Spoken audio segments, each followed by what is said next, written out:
So you're a runner and you have a long run coming up, but you've been struggling. You've been struggling with the pacing, you've been getting bored, and you're not progressing. I just got back from this run, training for my 7th 50 miler. I've done 22 marathons. I'm going to tell you what I just did that's probably going to challenge you, but also show you your strengths, test your weaknesses. This way, when you're going into the next week and the next couple of weeks, you can strengthen them, repeat this workout, and come out on top.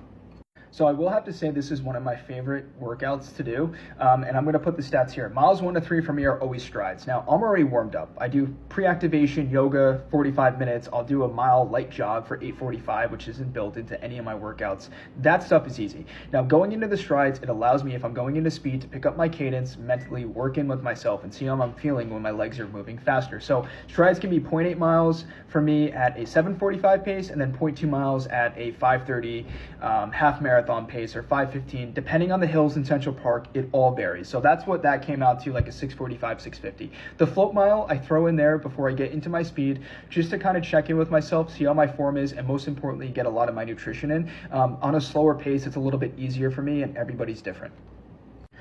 Now, miles 5, 6, 7, 8, 9, and 10 are going to be below marathon pace. So I'm not going to threshold. Now, you can do these miles at threshold and really push yourself if you want to challenge you. But for me, with the 50 miler, the whole part is I'm splitting this into 2 parts. The first 0 miles to 25, I want to run this at a 6:30 to 6:45 pace. So by doing miles 5 to 10 at a little bit quicker, it allows me to pre-exhaust my legs, allowing me to up my threshold and get into the second half of the workout, which allows you and should allow every single person to learn how to run on a little bit of tired legs, a little bit of pre-exhaustion, so they up their race back end endurance and durability, so they go the extra distance while upping your strength.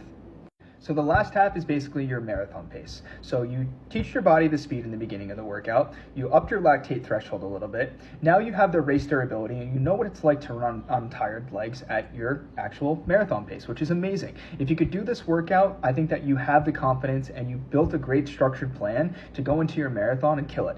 If you're failing at this workout and your paces, there needs to be some more speed workouts and structure in your actual prep. Now, if your legs are getting sore at mile 13, 14, let's say your hamstrings, we have some strength and conditioning work to do. So this workout is going to test your mental along with your legs and physical to see how prepared they are. So is this workout for everyone? No. But is it for somebody that is getting ready for a marathon, has built a base or half marathon? Yes, of course it is. It's going to teach you your pacing. It's going to see how prepared you are. And it's going to show you your strengths and weaknesses. And then from there, you can adjust your building block, redo the workout in 4 to 6 weeks, and see how much you progressed. It's perfect. I do something like this. All of my long runs are always structured. I've been coached by Olympic athletes. Like, I've done this zone 2 to run faster.